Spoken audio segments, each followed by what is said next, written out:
Hello friends, welcome to SSC coaching centre. दोस्तों, आज के वीडियो में देखेंगे मिश्रण एंड एलिगेशन के प्रश्न। ठीक है, वीडियो बहुत अच्छा है। मिश्रण वाले जो प्रश्न हैं बार बार पूछे जाते हैं वही रखे गए हैं। तो चलिए स्टार्ट करते हैं। पहला प्रश्न है 63 रुपये पर केजी की चाय 90 रुपये पर केजी की चाय के साथ किस अनुपात में मिलाया जाए कि मिश्रण का विक्रय मूल्य 72 रुपये पर केजी हो जाए। यहाँ पर जो चाय है वो दोस्तों वो है आपकी 63 रुपये पर केजी। ठीक है, यहाँ पर जो दूसरी चाय है वो है 90 रुपये पर केजी। याद रखना यूनिट समान होनी चाहिए। जैसे कि यहाँ पर यूनिट किलो में है, यहाँ पर भी किलो में है। ऐसा नहीं है कि एक जगह किलो में होगा एक जगह ग्राम में होगा, तो ये तो अलग अलग यूनिट हो जाएगी। तो पहले आपको यूनिट समान करनी रहेगी। ठीक है, तो 63 रुपये किलो की चाय और 90 रुपये किलो की चाय को हमें किस अनुपात में मिलाना है। ठीक है, तो यहाँ पर हम अनुपात में जब मिला देंगे तो हमारा जो मिश्रण का विक्रय मूल्य है वो कितना हो जाएगा। विक्रय मूल्य हो जाएगा हमारा 72 रुपये पर केजी। 72 रुपये पर केजी से बीच में लिख लीजिए। हमने क्या किया, 63 रुपये किलो वाली चाय और 90 रुपये वाली चाय दोनों को मिलाया, तो इसमें क्या हो गया, विक्रय मूल्य हमारा 72 रुपये हो गया। तो अब हमारा इसका अनुपात क्या है, एलिगेशन मेथड लगा दीजिए। ठीक है, एलिगेशन मतलब होता है क्रॉस अंतर। तो 90 72 का अंतर करेंगे आप 18। ठीक है, 18 और 63 72 का अंतर करेंगे आप कितना हो जाएगा, 9 हो जाएगा। 9 एक कम 9 कटेगा, 9 दूनी का 18, 2:1 आपका आंसर है। 2:1, 2:1 दे रखा है बी ऑप्शन में। उम्मीद करूंगा सभी को प्रश्न अच्छे से समझ में आ गया, कोई दिक्कत परेशानी किसी को बिल्कुल भी नहीं होगी। याद है सभी को। हो क्या रहा है कि जो 63 रुपये किलो की चाय है उसको हमने लिया, 90 रुपये वाली चाय को, दोनों को हमने लिया और एक मिश्रण तैयार किया। ठीक है, एक मिश्रण तैयार किया, उस मिश्रण को हमने बेचा 72 रुपये किलो में। ठीक है, 72 रुपये किलो में बेचा। तो उसने ये पूछा है कि जो 63 रुपये वाली चाय है और जो 90 रुपये वाली चाय हमने उसको किस अनुपात में मिलाया है, 2:1 में मिलाया है। 2:1 का मतलब है कि अगर हमने 63 रुपये वाली चाय 2 किलो ली है तो 90 रुपये वाली चाय 1 किलो ली है। ठीक है, दोनों का मिश्रण इस तरीके से तैयार किया गया है। बात आगे समझ में। अब देखेंगे अगला प्रश्न। अगला प्रश्न है एक दुकानदार को 30 रुपये पर केजी के चावल को 40 रुपये पर केजी के चावल के साथ किस अनुपात में मिलाया जाए कि मिश्रण का मूल्य 33 रुपये पर केजी हो जाए। 30 रुपये पर केजी के चावल हैं और 40 रुपये पर केजी के चावल हैं और मूल्य आपका कितना हो जाए, 33 रुपये हो जाए। तो किस अनुपात में मिलाना है, यही तो निकालना है। क्रॉस अंतर कर लीजिए, एलिगेशन मेथड लगा लीजिए। ठीक है, आंसर आ जाएगा। 40 33 का अंतर 7 रहेगा और 30 और 33 का अंतर 3 रहेगा और 7:3 आपका आंसर हो जाएगा, क्योंकि ये 7 और 3 किसी से कटेगा नहीं। ठीक है, 7:3 आपका आंसर हो जाएगा। 7:3 सी ऑप्शन में दे रखा है। उम्मीद करूंगा कि सभी को प्रश्न अच्छे समझ में आ गया। पहले के प्रश्न के जैसा ही था तो आसानी से कर लिया। ठीक है, अब देखेंगे अगला प्रश्न। अगला प्रश्न है एक पंसारी 60 रुपये पर केजी की चाय को, कितनी, 60 रुपये पर केजी की चाय को 65 रुपये पर केजी की चाय के साथ, 65 रुपये पर केजी की चाय के साथ किस अनुपात में मिलाए कि मिश्रण को 6,820 रुपये पर केजी की दर से बेचने पर उसे 10% का लाभ हो। अब मैं यहाँ पर आपको एक चीज़ बताऊँ, ये जो रखा रहा है 6,820 नहीं है, ये 68.20 रुपया है। 68.20 रुपये है ये। ठीक है, यहाँ पर हम दशमलव लगाना भूल गए हैं।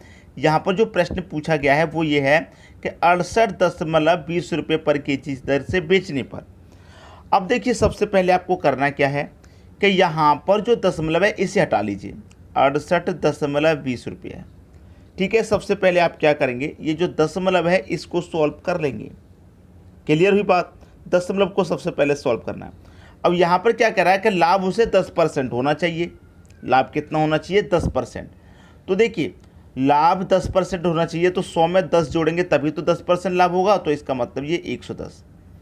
अब यहाँ से मैं दशमलव हटाऊंगा तो दशमलव के बाद में 2 संख्या है तो 2 0 लगा दूंगा। यहाँ पे यहाँ 110 कैसे आया भाई, 10% लाभ की बात करता। लाभ क्या होता है, 100 में जोड़ के लिखते हैं, तो मैंने 100 में जोड़ के लिखा 10, 110 हो गया।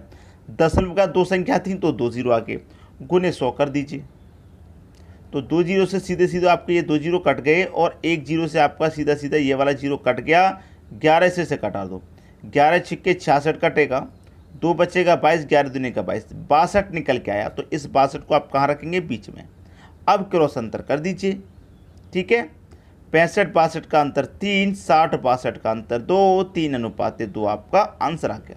3:2, पहला ऑप्शन बिल्कुल सही। उम्मीद करूंगा कि सभी को अच्छे से समझ में आ गया है, कोई दिक्कत नहीं होनी चाहिए किसी को, ठीक है। अब देखेंगे अगला प्रश्न।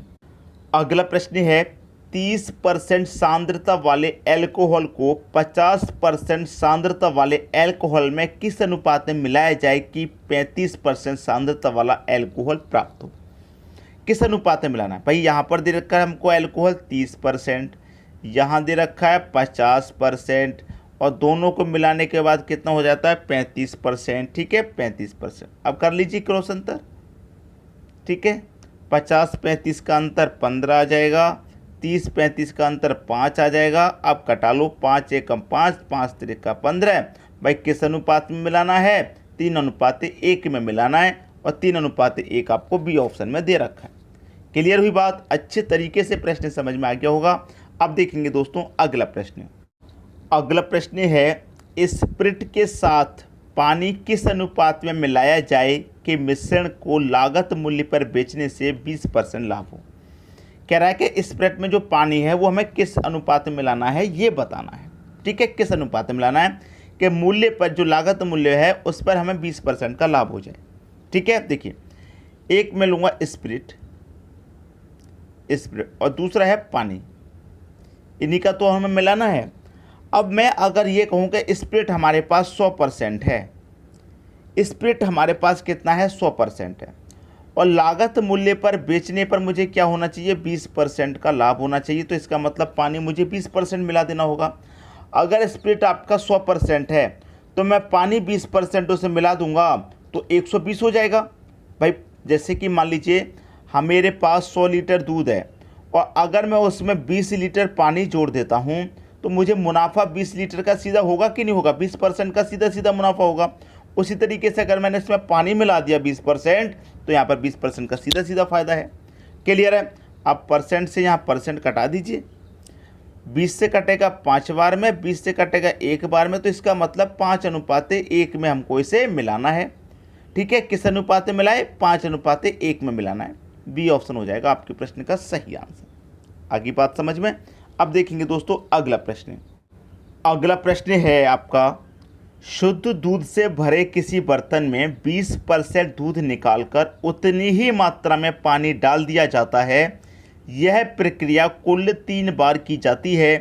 तीसरी प्रक्रिया के बाद बर्तन में शुद्ध दूध की मात्रा घटकर कितनी रह जाएगी? मान लीजिए शुद्ध दूध आपके पास कितना है? 100% है। इस 100% में से 20% निकाल लिया, 20% निकाल लिया तो बचा कितना? 80% बचा। और 80% की फ्रैक्शन वैल्यू कितनी होती है भाई? 4/5, ठीक है। 80% की फ्रैक्शन वैल्यू 4/5। कैसे? 80% है, परसेंट का मतलब बटे में 100, 20 चौक के 80, 20 25 100, 4/5 होती है फ्रैक्शन वैल्यू, ठीक है। अब हमारे पास जो दूध है वो 100 लीटर है। अब देखिए यहाँ पर 100% की फ्रैक्शन वैल्यू 4/5। हमारे पास ये जो प्रक्रिया है ये 3 बार दोहराई जाती है। 4/5, 80% की हमारी फ्रैक्शन वैल्यू 4/5 है, ठीक है। 20% निकालने के बाद जो बचेगी वो 100% होगी, फिर 20% निकालेंगे, जो बचेगी 100% होगी, फिर 20% निकालेंगे। तो यही तो रहेगा तीनों बार लगातार। 4/5, 4/5, 3 बार ये प्रक्रिया दोहराई गई है, ठीक है। 3 बार हमने दोहरा दी। अब कह रहा है कि शुद्ध दूध की मात्रा घटकर कितनी रह जाएगी? शुद्ध दूध मेरे पास 100 लीटर है। अब 5 का गुना 25, 25 चौके ये 100 कटा, 4 × 4 कीजिए, फिर 4 कीजिए, फिर 4, तो 4 चौके 16, 16 चौके 64, 64 चौके 256 आएगा। और डिवाइड में कितना बचा है? ये 5 बचा है, घटा दीजिए। 5 × 5 = 25, 5 एकम 5, 6 में से 5 कट गया, 1 बचा, नहीं जाएगा तो 10 लग गया तो 10 हो जाएगा, तो 5 दूनी का 10, 51.2% आपके इस प्रश्न का बिल्कुल सही आंसर है। 51.2%, और ये दे रखा आपको सी ऑप्शन में। आ गया प्रश्न सभी को समझ में। अब देखेंगे अगला प्रश्न। अगला प्रश्न है, एक व्यापारी के पास 1000 किलो चावल है, ठीक है। इसका कुछ भाग वह 8% लाभ पर, शेष 18% लाभ पर बेचता है। यदि कुल मात्रा पर उसे 14% लाभ मिले तो 8% लाभ पर उसने कितना चावल बेचा। कुछ चावल तो उसने बेचा 8% लाभ पर, कुछ चावल बेचा उसने जो है 18% लाभ पर, ठीक है। और उसको दोनों को बेचने पर जो उसे लाभ होता है वो 14% का लाभ। कितना होता है? 14% का लाभ। क्रॉस अंतर करिए, 18-14 का अंतर आपका 4 रहेगा, 8 और 14 का अंतर 6 रहेगा, 2 दूने का 4, 2 त्रिका 6, 2:3 आ गया। कितना आ गया भाई? 2:3। 8% का 2, 18% का 3। और आपके पास चावल कितने हैं? 1000 किलो। अब आपके पास चावल का योग जो है वो 1000 है, तो आप अनुपात का भी योग कर लो। 2 और 3 5, 5 दूने का 10, 2 बार में कट गया, 1020, 200 बार में पूरा कट गया, ठीक है। अब आपसे पूछा क्या है उसने? 8% लाभ पर उसने कितना चावल बेचा। 8% लाभ का रेशियो कितना है आपका? 2। तो 200 का मल्टीप्लाई 2 से कर दीजिए, कितना हो जाएगा? 2 दूने का 4, मतलब 400 किलो गेहूँ, जो 400 किलो चावल है उसने क्या किया? 8% लाभ पर बेचा। अब 1000 में से 400 8% पर बेचा है, तो 18% पर कितना बेचा होगा भाई? 2 त्रिका 6, 600 किलो चावल उसने 18% लाभ पर बेचा है, और 4 किलो चावल उसने 8% लाभ पर बेचा। आपसे पूछ रहा था कि 8% लाभ पर उसने कितना चावल बेचा? 400 किलो बेचा। यही आपका आंसर है। उम्मीद करूंगा कि सभी को प्रश्न अच्छे से समझ में आ गया, किसी को भी प्रश्न में कोई प्रॉब्लम नहीं होगी। ठीक है दोस्तों, वीडियो देखने के लिए आपका बहुत बहुत धन्यवाद।